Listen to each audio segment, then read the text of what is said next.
ہمیں تو یہ بتا گیا رضا کہ انہیں جانا انہیں مانا، نہ رکھا غیر سے کام۔ سبحان للہ الحمد میں دنیا سے مسلمان گیا۔ سبحان اللہ۔ پہچان لو شیر ہندوستان کا لخت جگر تمہارے سامنے بیٹھا ہے، مظہر اعلیٰ حضرت کا غلام، مشاہد ملت کا نام لیوا بیٹھا ہے۔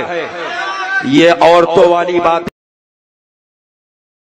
پاکستانی چور ڈرتے ہیں پولیس سے، پاکستان سے بھیک مانگنے والے ڈرتے ہیں پولیس سے، پاکستان کے آتنکوادی ڈرتے ہیں پولیس سے، کیونکہ پولیس سے بھی پاکستانی ڈرتا ہے اور خواجہ کے غلام سے بھی پاکستانی ڈرتا ہے۔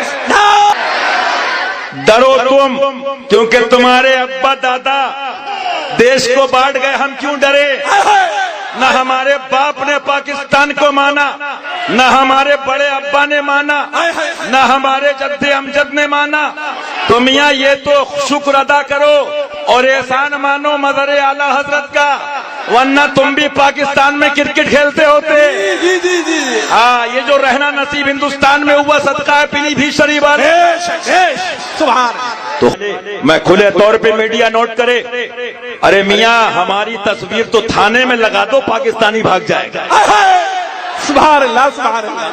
بڑی تمنا ہے تو لے لو اور دے دو۔ راتوں میں نیند نہ آئے تو دیکھ لینا، ریکارڈ کرو ایک ایک جملے کو۔ سبحان اللہ۔ ایک نعرہ آج کی تاریخ میں دینا چاہوں گا، لگاتے رہنا۔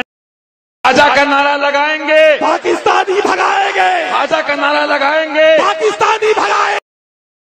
سبحان اللہ، سبحان اللہ۔ جس کی پالیسی کلیئر ہوتی ہے وہ میدان میں بولتا ہے۔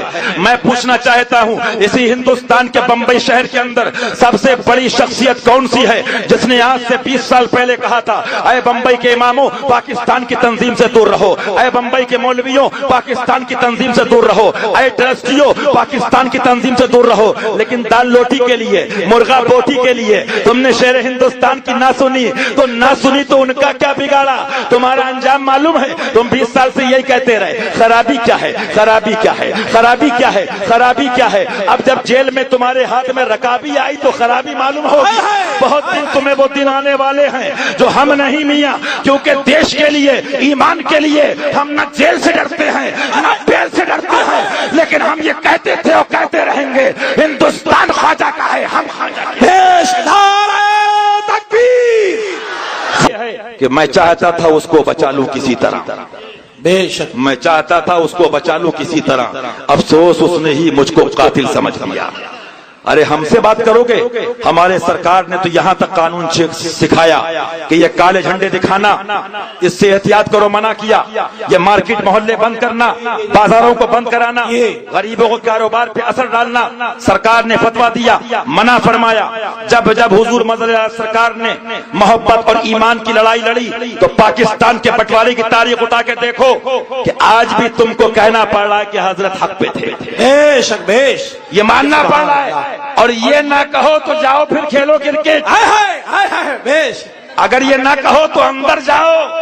ہاں، تو معلوم کیا ہوا؟ حق تو وہ جو سر پہ چڑھ کے بولتا ہے۔ میاں کوئی حق کی آواز کو دبا سکتا ہے؟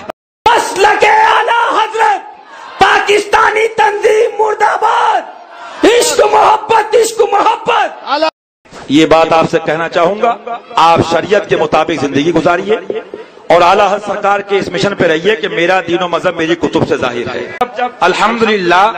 الحمدللہ ہم اس شیر کے ماننے والے ہیں کہ جس نے اتنے سال پہلے پاکستان کو نہیں مانا، تو ہم دکھاوے نہیں کرتے ہیں بازار بند کرا کے۔ ہاں، جو حق والا ہے وہ چلا جائے تو بازار نہیں، زبان بند ہو جاتی ہے۔ یہ کرم ہے سرکار مظہر اعلیٰ حضرت کا، ان کے شہزادگان الحمدللہ جہاں چلے جاتے الحمدللہ دشمن جو ہے وہ دم دبا کے بھاگ۔ جس کو پاکستان سے محبت ہے دیش چھوڑ کے چلا جائے گا۔ بیش بیش، سبحان اللہ، سبحان۔ لہذا آج لے ان کی پناہ، آج مدد مانگ ان سے، پھر نہ مانیں گے قیامت میں۔ ادھر آؤ پیارے، ہنر آزمائیں تو تیر آزمائیں، ہم جگر آزمائیں۔